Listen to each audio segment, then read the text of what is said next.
আজ ছিল র আফটার রেসলমেনিয়া। আর সত্যি কথা বলতে কালকের রেসলমেনিয়া নাইট 2 দেখে যতটা মুড খারাপ হয়েছিল, আজকের র দেখার পর মুড ততটাই ভালো হয়ে গেছে। কারণ আজকের র ছিল পুরো আগুন। তো কি কি হলো আজকের রতে সেটা নিয়ে কথা বলবো এই ভিডিওতে, মানে মেন কি কি হলো সেগুলো নিয়ে কথা বলবো এই ভিডিওতে। তো ভিডিওটা পুরোটা দেখো, স্কিপ করো না, কারণ তোমরা দেখছো wrestle entertainer.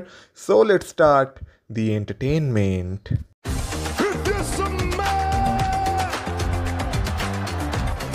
Acknowledge me. Acknowledge me. You there, sitting at home. Acknowledge me. সবার প্রথমে আজকে আমাদের brand new 17 time world champion আর last real WWE champion John সিনার এন্ট্রি হয় রতে।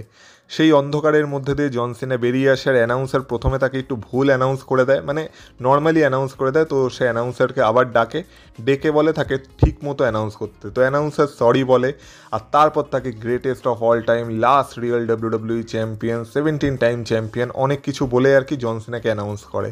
তো তারপর আমরা দেখতে পাই জন সিনা তার চ্যাম্পিয়নশিপ রেইস করে, আর পেছনে দুর্দান্তভাবে ব্যাপকভাবে পাইরো ফাটতে থাকে। তো ডাব্লিউডাব্লিউই পাইরোর পেছনে আজকে খরচা করেছিল জন সিনার জন্য। তো তারপর জন সিনা বলতে শুরু করে যে জন সিনা কারো কেয়ার করে না, সেই যে অডিয়েন্সকে যেইভাবে ট্রোল করতে থাকে জন সিনা সেটাই করতে শুরু করে। তারপর জন সিনা মেনলি আজকে যেটা বলেছিল সেটা হচ্ছে সে রেসলিংকে রুইন করতে এসেছে, আর সে 17 টাইম ওয়ার্ল্ড চ্যাম্পিয়ন তো হয়ে গেছে, আর সেই হলো লাস্ট রিয়েল ডাব্লিউডাব্লিউই চ্যাম্পিয়ন। এবার এই যে চ্যাম্পিয়নশিপটা আছে এটা তার সাথেই তার বাড়িতে যাবে। এই চ্যাম্পিয়নশিপটা আর কেউ পাবে না। এবার ডাব্লিউডাব্লিউইকে আবার নতুন করে শুরু করতে হবে, ডাব্লিউডাব্লিউইকে একটা নতুন চ্যাম্পিয়নশিপ বানাতে হবে। তারপর হয়তো কোডি রোডস, ব্রন ব্রেকার এদের মতো কেউ এসে সেই চ্যাম্পিয়ন হতে পারে। কিন্তু এই যে চ্যাম্পিয়নশিপটা যেটা ব্রুনো স্যামার্টিনো হোল্ড করে রেখেছিল, রোমান রেইন্স 3-4 বছর ধরে নিজের কাছে রেখেছিল, সিএম পাঙ্ক নিজের কাছে রেখেছিল, এই চ্যাম্পিয়নশিপটা লাস্ট জন সিনার কাছেই থাকবে, আর জন সিনা এই চ্যাম্পিয়নশিপটার সাথে বাড়ি যাবে। আর তারপর জন সিনা বলে যে জন সিনার কাউকে চাই না, জন সিনা কারো কেয়ার করে না। কে কী বললো সেইখানেও জন সিনা কান দেয় না, মানে কোনো কিছুই জন সিনা কেয়ার করে না। আর সবাই, মানে যারা যারা বসে আছে তারা সবাই হচ্ছে জন সিনার কাছে একটা ইডিয়েট। কারণ যেই কোডি রোডসকে আগের বছর কিনা স্টোরি ফিনিশ করার জন্য তারা কাঁধে নিয়ে সেলিব্রেট করেছিল, তাকেই তারা আগের দিন বু করছিল কেন, যাতে জন সিনা জিতে যায়। তারা জন সিনাকে চিয়ার করছিল, কিন্তু এসব চিয়ারের জন সিনার দরকার নেই। জন সিনা আজকে এটাই বলেছিল। আর জন সিনা বলে এটাই হচ্ছে তোদের প্রবলেম, তোরা নিজেরাই জানিস না তোরা আসলে কী চাস। যাকে তোরা আগের বছর সাপোর্ট করছিলি তাকেই তোরা কালকে বু করছিলি। তো তোরা এমনিও হিপোক্রিট, তোরা এমনিও স্টুপিড, তোরা এমনিও ইডিয়েট। তোদের যেটা করা উচিত সেটা হচ্ছে আমাকে সরি বলা উচিত, কারণ আমি এত বছর ধরে এত খাটনি করেছি কিন্তু তোরা কখনোই আমাকে সেই মর্যাদা দিসনি। তো তখন আমরা দেখতে পাই আজকে ক্রাউড জন সিনাকে সরিও বলে, উই আর সরি চ্যান্ট লাগতে থাকে, কিন্তু তবু জন সিনার মন গলে না, আর জন সিনা ক্রাউডকে অপমান করেই যায়। কিন্তু তার আগে জন সিনা বলে যে এই যে জন সিনা যখন এই বছরটা শুরু হয়েছিল তখন বলেছিল জন সিনার কাছে মাত্র 36খানা ডেট আছে। আর তারপর জন সিনা যেই যেই জায়গায় অ্যাপিয়ার করে গেছে, মানে র, Netflix, royal Rumble, elimination chamber, তারপর রোড টু রেসলমেনিয়া, যেখানে যেখানে অ্যাপিয়ার করেছে সবগুলোকে বাদ দিয়ে আর মাত্র 27খানা ডেট জন সিনার পড়ে থাকে। আর জন সিনা বলে এই 27খানা ডেট যখন পেরিয়ে যাবে তখন প্রো রেসলিং পুরোপুরি শেষ হয়ে যাবে, কারণ তখন জন সিনা চলে যাবে। আর এই 27খানা ডেট মানে এই 27 দিনই জন সিনা রেসলিং করবে না, কারণ সবাই তো বলে জন সিনা কান্ট রেসেল। তো জন সিনার রেসলিং করার দরকারও নেই, জন সিনা এই 27টা ডেটে জাস্ট অ্যাপিয়ারেন্স দিতে আসবে। আর এই অ্যাপিয়ারেন্সটাই দরকার। আর যখন এই 27টা ডেট শেষ হয়ে যাবে তখন আর জন সিনার অ্যাপিয়ারেন্সও হবে না, আর রেসলিং পুরোপুরি শেষ হতে চলেছে জন সিনার সাথেই। তো এইসব বলে লাস্টে তার সবাইকে একটা মোমেন্ট দিতে চায় আর বলে যে ক্যামেরা বের করতে। কিন্তু তারপর জন সিনা যখন আবার লাস্টবারের মতো নিজেকে মানে লাস্ট রিয়েল ওয়ার্ল্ড চ্যাম্পিয়ন বলে আর কি দাবি করতে যায়, আর বলে যে লকার রুমের কেউ তার থেকে চ্যাম্পিয়নশিপটা নিতে পারবে না, তখন আমরা একটা আইকনিক ফ্রেম দেখতে পাই যে পেছন থেকে বেরিয়ে আসে র্যান্ডি অর্টন। আর তারপর আমরা জানতাম যে এরপর কী হতে চলেছে। তো জন সিনা যেই পেছনে ঘোরে তখনই জন সিনা খেয়ে যায় একটা RKO, most 3 destructive letter in wrestling. তো তারপর আমরা দেখতে পাই সে আরকেওটা খাওয়ার পর জন সিনা নিচে পড়ে থাকে, আর র্যান্ডি অর্টন জন সিনার চ্যাম্পিয়নশিপটাকে নিয়ে জন সিনারই সামনে দাঁড়িয়ে রেস করতে থাকে। তো বোঝাই যাচ্ছে যে র্যান্ডি অর্টনের নেক্সট টার্গেট কী, আর জন সিনার জন্য এরপর কে আসতে চলেছে। আর এই বছর ব্যাকল্যাশের যে পোস্টারটা বেরিয়েছিল যেখানে শুধুমাত্র র্যান্ডি অর্টনকেই ফিচার করা হয়েছে, সেটা দেখে বোঝাই যাচ্ছিল যে এই বছর ব্যাকল্যাশে র্যান্ডি অর্টন বড় কিছু করতে চলেছে। তো এবার আমরা ধরে নিতে পারি যে র্যান্ডি অর্টন ভার্সেস জন সিনার ম্যাচই আমরা এই বছর ব্যাকল্যাশের মেন ইভেন্টে দেখতে চলেছি, যেটার জন্য আমি তো এক্সাইটেড আছি। আর জন সিনা আর র্যান্ডি অর্টন, আবার সেই নস্টালজিয়া, আবার সেই পুরনো আইকনিক রাইভেলারি, কেই না দেখতে চাইবে। তো রাসেলমেনিয়ার পর রয়ের একটা ব্যাঙ্গার স্টার্ট ডাব্লিউডাব্লিউ করে ফেলেছিল অলরেডি। নেক্সট আমরা দেখতে পাই ডাব্লিউডাব্লিউ ওমেন্স ট্যাগ টিম চ্যাম্পিয়নশিপের ম্যাচ, যেখানে আমাদের brand new women's tag team champion Becky Lynch আর লায়রা ভ্যালকাইরিয়া তাদের চ্যাম্পিয়নশিপ আজকে ডিফেন্ড করছিল তাদেরই এগেনস্টে, যাদেরকে কিনা তারা রাসেলমেনিয়ায় ফেস করেছিল। মানে এটা বেসিক্যালি একটা রিম্যাচ ছিল রাসেলমেনিয়া, যেখানে লিভ মর্গান আর রাকেল রড্রিগুয়েজ আবার তাদের চ্যাম্পিয়নশিপের একটা রিম্যাচ পেয়ে গেছিলো। তো যেই কথাটা আমি বলেছিলাম যে রাসেলমেনিয়ায় হতে পারে, অ্যাকচুয়ালি সেইটাই ঘটেছে, কিন্তু সেটা কালকে রাসেলমেনিয়ায় ঘটেনি, আজকে আফটার রাসেলমেনিয়ায় ঘটেছে। কারণ গতকালই বেকি লিঞ্চ আর লায়রা ভ্যালকাইরিয়া চ্যাম্পিয়নশিপ জিতেছিল, আর আজ তারা তাদের চ্যাম্পিয়নশিপ হেরে গেছে। মানে পুরো ম্যাচে তো বেকি লিঞ্চের থেকে লায়রা ভ্যালকাইরিয়াকেই বেশি দেখা যায়। আর লাস্টে আমরা দেখতে পাই যখন লিভ মর্গান তার অবলিভিয়ান ফিনিশার মেরে দেয়, তখন লায়রা ভ্যালকাইরিয়া কিক আউট করতে পারে না, আর আমাদের রাকেল রড্রিগুয়েজ আর লিভ মর্গান আবার হয়ে যায় WWE women's tag team champion. আর তারপর আমরা দেখতে পাই ফ্রাস্ট্রেটেড বেকি লিঞ্চকে। তো বেকি লিঞ্চ তারপর সবার প্রথমে তো এমন দেখে যে ঠিক আছে কিছু না, কিন্তু তারপর সে লায়রা ভ্যালকাইরিয়ার উপর অ্যাটাক করতে শুরু করে।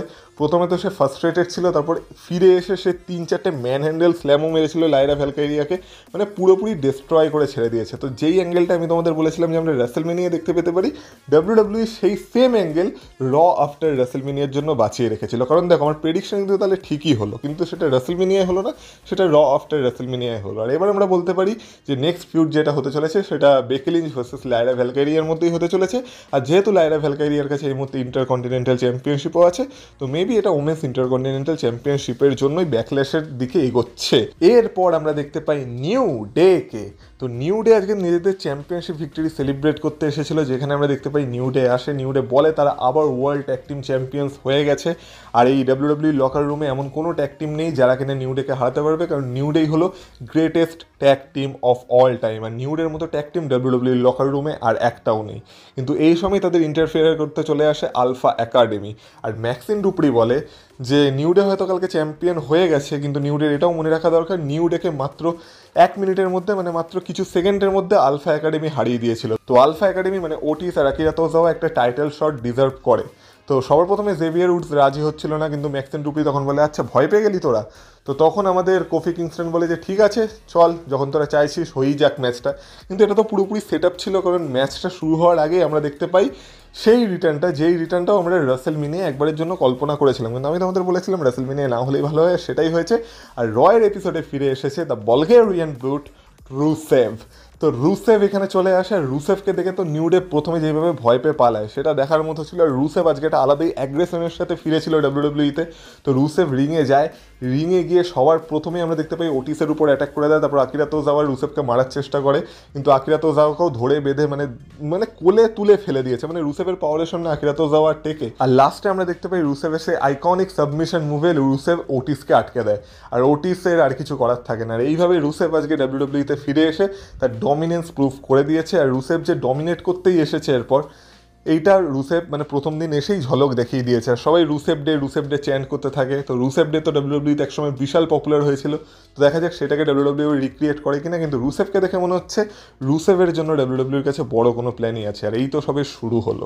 আর আজ রাত তো দেখে মনে হচ্ছিল আজকের রাত হচ্ছে চ্যাম্পিয়নশিপ ভিক্টরি সেলিব্রেট করার রাত, কারণ আজকে আমরা ইয়ো স্কাইকেও দেখতে পাই। আর ইয়ো স্কাইও নিজের চ্যাম্পিয়নশিপ ভিক্টরি সেলিব্রেট করতে এসেছিল। আমাদের ওমেন্স ওয়ার্ল্ড চ্যাম্পিয়ন ইয়ো স্কাই সবাইকে বলে যে সে তার টাইটেল রিটেন করে নিয়েছে, আর সেই এখনও চ্যাম্পিয়ন আছে। কিন্তু সেই সময় আমরা দেখতে পাই ইয়ো স্কাইকে ইন্টারফেয়ার করতে আসে স্টেফিনি ভ্যাকের। আর স্টেফিনি ভ্যাকের এসেছিল আজকে জাস্ট ইয়ো স্কাইকে কংগ্রাচুলেট করতে আর তাকে রেসপেক্ট জানাতে। আর সে যেহেতু এনএক্সটি ওমেন্স চ্যাম্পিয়ন, তাই সে বেস্ট অফ দ্য বেস্টকে ফেস করতে চায়। আর যেহেতু ইয়ো স্কাই নিজেকে বেস্ট বলছে, তাই আমাদের স্টেফিনি ভ্যাকের আজকে ইয়ো স্কাইকে চ্যালেঞ্জ করে দেয়, আর ইয়ো স্কাইও সেই চ্যালেঞ্জটাকে অ্যাকসেপ্ট করে নেয়। আর তারপরে এদের দুজনের মধ্যে ম্যাচ শুরু হয়। এবার এটা একটা বলতে পারা যায় ড্রিম ম্যাচ অনেকের চোখে। তো ম্যাচটা শুরু হয়, আর ম্যাচটা শুরু হতেই আমি বুঝে গেছিলাম যে এই ম্যাচের কোনো ক্লিন ফিনিশ তো আমরা দেখতে পাবো না, লাস্টে কিছু না কিছু গন্ডগোল হতে চলেছে। কারণ এটা একটা বিশাল বড় ম্যাচ, আর এটাকে ডাব্লিউডাব্লিউ বড় কোনো প্রিমিয়াম লাইভ ইভেন্টের জন্য ভবিষ্যতে বাঁচিয়ে রাখবে। আর ঠিক সেটাই হয়েছে, কারণ এই ম্যাচটার মাঝখানেই আমরা দেখতে পাই রক্সেন পেরেস আর জিউলিয়া এসে এই ম্যাচের মাঝখানে ইন্টারফেয়ার করে, আর দুজনকে মারতে থাকে আর কি। মানে ওই দিক থেকে জিউলিয়া আমাদের ইয়ো স্কাইকে মারতে থাকে, আর রক্সেন পেরেস স্টেফিনি ভ্যাকেরকে মারতে থাকে, কারণ যেহেতু এনএক্সটিতে তাদেরও ম্যাচ আছে আর কি। তো আমরা দেখতে পাই তাদেরকে বাঁচাতে সেখানে আসে আমাদের মামি রিয়া রিপ্লি। আর রিয়া রিপ্লি প্রথমে এসে রক্সেন পেরেজের উপর অ্যাটাক করে, আর জিউলিয়া রিয়া রিপ্লিকে দেখে এমনি ভয়ে পালিয়ে যায়। তো রিয়া রিপ্লি তাদেরকে সেভ তো করে নেয়, কিন্তু তারপর রিয়া রিপ্লি ওমেন্স ওয়ার্ল্ড চ্যাম্পিয়নশিপটাকে তুলে আবার ইয়ো স্কাইকে দেয়, কিন্তু দেওয়ার আগে একটু নিজের কাছেও রেখেছিল আর এটা ক্লিয়ার করে দেয় যে সে এবার এই চ্যাম্পিয়নশিপটার জন্য আসছে।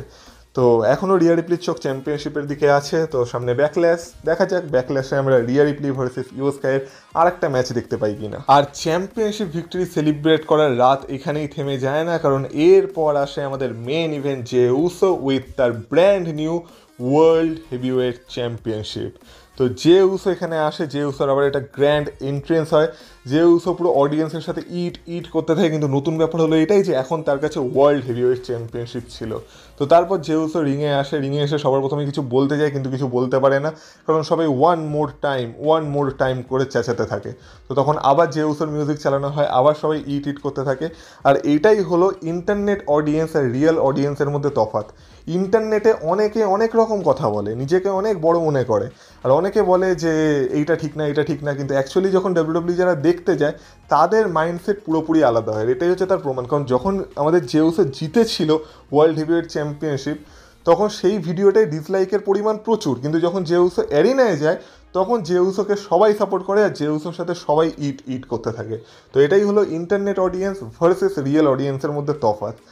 তো যাই হোক না কেন, তো জে উসো তো সেলিব্রেট করতেই থাকে, কিন্তু তখন আমরা দেখতে পাই যে জে উসো একটা প্রোমো কাট করতে যায়। প্রোমোতে জাস্ট জে উসো এটাই বেসিক্যালি বলে যে ফাইনালি জে উসো এই মোমেন্টটা পেয়েছে, ফাইনালি সে ওয়ার্ল্ড চ্যাম্পিয়ন হয়ে গেছে। কিন্তু তখন আমরা দেখতে পাই যে তার সাথে সেলিব্রেট করতে সেখানে রিটার্ন করে স্যামি জেন, আর স্যামি জেন বলে যে এলিমিনেশন চেম্বারের পর থেকে রাসেলমেনিয়া অবধি সে রোড টু রাসেলমেনিয়া জে উসোর সাথে থাকতে পারেনি। যখন জে উসোর সাথে গান্থার অনেক বাজে বাজে কাজ করেছিল, সে হয়তো থাকতে পারতো, কিন্তু আনফর্চুনেটলি সে থাকতে পারেনি, কারণ তার সাথে অনেক খারাপ দিন গেছে। এমনকি সেই বছরের রাসেলমেনিয়াকেও মিস করেছে। তো দিনগুলো তার কাছে খুব একটা সহজ ছিল না। কিন্তু আর আজকে তো তার লাস ভেগাসে থাকারও কথা ছিল না, কিন্তু যখন জে উসো চ্যাম্পিয়নশিপ জিতে গেল তখন স্যামি জেন চেয়েছিল যাতে সেই ফার্স্ট পার্সন হয় যে কিনা জে উসোকে এসে কংগ্রাচুলেট করবে আর তার চোখে চোখ রেখে বলতে পারবে ইউ ডিজার্ভ ইট। তো এইভাবে আমাদের স্যামি জেন জে উসোর সাথে মিলে আর কি, জে উসো যেহেতু তারা আমাদের ব্লাড লাইনের, তারা কি বলছি মানে আমাদের স্যামি জেন যেহেতু ব্লাড লাইনের অনারারি উস, আর জে উসো যেহেতু তার ভাইয়ের মতো, তো জে উসোর আনন্দে আজকে সামিল হতেই এসেছিল স্যামি জেন। তো তারপর স্যামি জেন আর জে উসো মিলে ইট করতে থাকে, কিন্তু সেই সময় আমরা দেখতে পাই সেখানে জিমি উসোও চলে আসে, আর তারপর তিনজনের মধ্যে আমরা ভাইচারা দেখতে পাই। তিনজন মিলে চ্যাম্পিয়নশিপ ভিক্টরিটাকে সেলিব্রেট করে, ইট করে, হাত মেলায়, নাচে গায়, আর সেইভাবেই জে উসোর সাথে সেখান থেকে বেরিয়ে যায়। তো এইভাবে জে উসো আজকে নিজের চ্যাম্পিয়নশিপ ভিক্টরি সেলিব্রেট করেছে। আপাতত জে উসোর ফিউচার কী হবে সেটা নিয়ে ডাব্লিউডাব্লিউ কোনো রকম কোনো হিন্ট দেয়নি, কিন্তু আশা করি মানে এর পরের রয়ের এপিসোডে জে উসোর মানে ফিউচার কোন দিকে যাচ্ছে সেই সম্পর্কে আমরা কিছু না কিছু ধারণা পেয়ে যাব। তো যাই হোক না কেন, জে উসো তো আজকে খুব আনন্দে ছিল, কিন্তু যার আজকে আনন্দে একদমই মন ছিল না সেটা হলো আমাদের গান্থার। কারণ গান্থার তার চ্যাম্পিয়নশিপ হারিয়েছে, সে কীভাবেই বা ঠান্ডা থাকতে পারে। তো গান্থারকে আমরা দেখতে পাই, গান্থার আসে, আর গান্থার আজকে এসে মাইকেল কোলকে দোষারোপ করতে থাকে। কারণ মাইকেল কোল জে উসোকে সাপোর্ট করতে গিয়ে মাঝখানে অনেক লাইন ক্রস করে দিয়েছিল আর গান্থারকে উল্টোপাল্টা কথা বলেছিল। তো মাইকেল কোল এটাই বোঝানোর চেষ্টা করে যে এটা তাদের কাজ আর এটা তাকে করতেই হবে, কিন্তু গান্থার আজকে কিছুই বোঝার মুডে ছিল না। গান্থার আজকে মাইকেল কোলকে তার সাবমিশন মুভে আটকে নিয়েছিল, কিন্তু যখন মাইকেল কোলকে তার সাবমিশন মুভে আটকে নিয়েছিল তখন প্যাট ম্যাকাফি এসে মাইকেল কোলকে বাঁচানোর জন্য গান্থারের উপর অ্যাটাক করে দেয়। কিন্তু সেই অ্যাটাকটা প্যাট ম্যাকাফির উপরই ভারী পড়ে, কারণ তারপর প্যাট ম্যাকাফিকে তার সাবমিশন মুভে গান্থার আটকে দেয়, আর সেই আটকে দেওয়ার পর মানে প্যাট ম্যাকাফির অবস্থা পুরোপুরি খারাপ হয়ে যায়। ডাব্লিউডাব্লিউর অ্যাডাম পিয়ার্স, অনেক অফিসিয়ালস সবাই চলে আসে, প্যাট ম্যাকাফির বন্ধুরাও বাঁচানোর চেষ্টা করে, কিন্তু যেহেতু কোনো অফিসিয়াল ডাব্লিউডাব্লিউ সুপারস্টারের উপর কেউ হাত দিতে পারবে না, তাই সিকিউরিটিরা তাকেও আটকে দেয়, মানে তাদের সবাইকেই আটকে দেয়। আর প্যাট ম্যাকাফিকে কোনোভাবেই ছাড়ানো যায় না। আর আলটিমেটলি যখন গান্থার প্যাট ম্যাকাফিকে ছাড়ে তখন প্যাট ম্যাকাফির অবস্থা অলরেডি খারাপ হয়ে গেছে। আর তারপর মাইকেল কোল আর প্যাট ম্যাকাফি দুজনকেই মেডিকেল ফেসিলিটিতে নিয়ে যাওয়া হয়, কিন্তু যেহেতু মাইকেল কোলের অবস্থা অতটা খারাপ ছিল না, তাই মাইকেল কোল আবার কমেন্ট্রিতে রিটার্ন করতে পারে। কিন্তু প্যাট ম্যাকাফির জায়গায় আমরা জো টেসেটারিকে দেখতে পাই যে সে মানে কমেন্ট্রি টিম জয়েন করে। আর তারপর মাইকেল কোল এটাই বলতে থাকে যে এরকম চলতে থাকলে তো আমরা আমাদের নিজেদের কাজই করতে পারবো না, সব সুপারস্টার যদি এইভাবে মানে আমাদের উপর অ্যাটাক করতে থাকে, আমরা তো মানে ট্রেনও করিনি এরকম ফিজিক্যাল হওয়ার জন্য, তো আমাদের উপর কেন অ্যাটাক করা হয়, এইভাবে অনেক কিছু বলতে থাকে। তো দেখে মনে হচ্ছে এবার গান্থার আর প্যাট ম্যাকাফির মধ্যে ডাব্লিউডাব্লিউ কিছু একটা দেখানোর চেষ্টা করবে, যে স্টোরি লাইনে মাইকেল কোলেরও একটা বিশাল বড় রোল থাকবে। তো দেখা যাক এই স্টোরি লাইনটা কোন দিকে এগায়, কিন্তু আজকে প্যাট ম্যাকাফির অবস্থা সত্যি খারাপ ছিল। আর যদি ফাইনালি কথা বলা যায় আজকের রয়ের মেন ইভেন্টের, তো সেখানে আমরা দেখতে পাই পল হেমনকে উইথ সেথ ফ্রিকিন রলিন্স। আর আজকে বেসিক্যালি পল হেমন আর সেথ রলিন্স এটাই অ্যানাউন্স করে যে সেথ রলিন্স হয়ে গেছে নেক্সট পল হেমন গাই, আর এখন তারা দুইজন একসাথেই কাজ করবে। আর পল হেমনও বলে যে সেথ রলিন্স কতটা ট্যালেন্টেড, আর সেথ রলিন্সই হলো এই কোম্পানিটার ফিউচার, আর সেথ রলিন্স যেইভাবে ফিউচারটাকে দেখতে পায় সেইভাবে বাকি কেউ আর দেখতে পায় না। তো এই কারণে সে সেথ রলিন্সকে চুজ করেছে, আর সেথ রলিন্সই হতে চলেছে ডাব্লিউডাব্লিউ নেক্সট বিগ থিং, কারণ এ হলো সেথ ফ্রিকিন রলিন্স। কিন্তু সেই সময় আমরা দেখতে পাই তাদেরকে ইন্টারফেয়ার করে আমাদের best in the world CM Punk, আর সিএম পাঙ্ক এসে সবার প্রথমে সেথ রলিন্সের উপর অ্যাটাক করে। আর তারপর যখন সিএম পাঙ্ক পল হেমনের উপর অ্যাটাক করতে যাচ্ছিল তখন সেথ রলিন্স পল হেমনকে বাঁচিয়ে নেয় আর সিএম পাঙ্কের উপরই অ্যাটাক করে দেয়। আর তারপর দেখে মনে হয় যে এরা দুজনে আজকে স্ট্যান্ড টল করবে, আর নিচে ডাব্লিউডাব্লিউ এর আর কি সব কিছু চলেও এসেছিলো শো শেষ হওয়ার জন্য। কিন্তু তখন আমরা দেখতে পাই সেইখানে ডাব্লিউডাব্লিউ আজকে একটা বিশাল বড় সারপ্রাইজ রেখেছিল, কারণ আজকে রোমান রেন্স যে রয় উপস্থিত থাকবে এটা আমরা কেউ কল্পনাই করিনি। কিন্তু মানে সবাই ওটিসি বলছিল, কিন্তু আমি ভাবছিলাম থোড়াই আজকে রোমান রেন্স আসবে আর রতে, কিন্তু না, আজকে অ্যাকচুয়ালি রোমান রেন্স রতে উপস্থিত ছিল। আর তারপর আমরা রোমান রেন্সের থিম সং শুনতে পাই আর রোমান রেন্স বেরিয়ে আসে। রোমান রেন্স বেরিয়ে আসার পর সেথ রলিন্সকে এসেই দিয়ে দেয় একটা স্পিয়ার, আর তারপর সে একটা সুপারম্যান পাঞ্চ দিয়ে দেয় পল হেমনকে। আর তারপর যখন পল হেমনকে রোমান রেন্স একটা স্পিয়ার দিতে যাচ্ছিল, মানে পুরো তৈরিও হয়ে গেছিলো, কিন্তু স্পিয়ারটা জাস্ট দিতে যাবে, তখন আমরা দেখতে পাই সেখানে কোথা থেকে ব্রন ব্রিকার এসে রোমান রেন্সকে একটা স্পিয়ার মেরে দেয়। আর ব্রন ব্রিকারকে দেখে বোঝা যাচ্ছিল যে তার মানে এরপর কি হতে চলেছে। তো তারপর আমরা দেখতে পাই যে সেথ রলিন্সও ব্রন ব্রিকারের উপর অ্যাটাক করতে গিয়ে থেমে যায়, আর তারপর সেথ রলিন্সের মুখে দেখা যায় একটা শয়তানি হাসি, ওই দিক থেকে পল হেমনের মুখেও সেম জিনিস দেখা যায়, আর সেথ রলিন্স ব্রন ব্রিকারকে জড়িয়ে ধরে, আর দেখে বোঝা যায় যে তারা একই টিমে হতে চলেছে। তো তারপর পল হেমন আর সেথ রলিন্স মিলে ব্রন ব্রিকারকে বলে ওই যে ওই ব্যাটা রিংয়ের বাইরে পড়ে আছে, ওকে গিয়ে পেটা, মানে আমাদের রোমান রিংসের কথা বলছিল। তো ব্রন ব্রিকার পেটাতে যায়, কিন্তু একটা থাপ্পড় খেয়ে ব্রন ব্রিকার দূরে সরে পালিয়ে যায়। তো রোমান রিংসের একটা থাপ্পড়ে ব্রন ব্রিকারের একটু হুশ ফিরে আসে, আর তারপর ব্রন ব্রিকার ভাবে যে না, একে এইভাবে দিলে চলবে না, একে একটা বিশাল বড় স্পিয়ার দিতে হবে। তো রিংয়ের চারিদিকে ঘুরে আর কি ব্রন ব্রিকার ব্যারিকেডের থ্রু রোমান রিংসকে দিয়ে দেয় একটা স্পিয়ার। তারপর তারা রোমান রিংসকে আবার রিংয়ের মধ্যে নিয়ে আসে, রিংয়ের মধ্যে শুধু রোমান রিংসকে না, ওই দিক থেকে সিএম পাঙ্ককেও নিয়ে আসা হয়। তার আগে ব্রন ব্রিকার সিএম পাঙ্ককেও একটা স্পিয়ার মেরে দিয়েছিল। তো ব্রন ব্রিকার যে সেথ রলিন্সের টিমে এতক্ষণে, তো সেটা ভালো মতোই বোঝা যাচ্ছিল। তো তারপর আমরা লাস্টে দেখতে পাই যে সবার প্রথমে সিএম পাঙ্ককে সেথ রলিন্স একটা কার্ভস্টোম দেয়, আর তারপর রোমান রিংসকেও ধরে সেথ রলিন্স একটা কার্ভস্টোম দিয়ে দেয়। আর তারপর লাস্টে একটা আইকনিক ফ্রেম বেরিয়ে আসে যেখানে স্ট্যান্ড টল করে মাঝখানে সেথ রলিন্স, তার এক পাশে পল হেমন, এক পাশে ব্রন ব্রিকার, আর নিচে পড়ে আছে একদিকে সিএম পাঙ্ক আর একদিকে রোমান রিংস।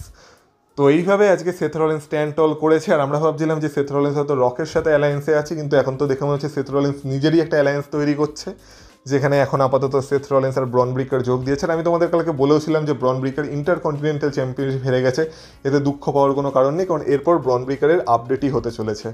আর সেথ রলিন্স আর পল হেমনের সাথে এলে কারো কেরিয়ার কীভাবেই বা ঝিমিয়ে থাকতে পারে। তো এখান থেকে ব্রন ব্রিকারের কেরিয়ার একটা বিশাল উঁচুতে ওঠার পথে অগ্রসর হয়ে গেছে। তো এবার দেখা যাক এখান থেকে স্টোরি লাইনটা কীভাবে এগায়। আর দেখে মনে হচ্ছে আবার হয়তো না চাইতেও সিএম পাঙ্ক আর রোমান রিংসকে এবার একটা টিম হিসেবে কাজ করতে হবে ফিউচারে।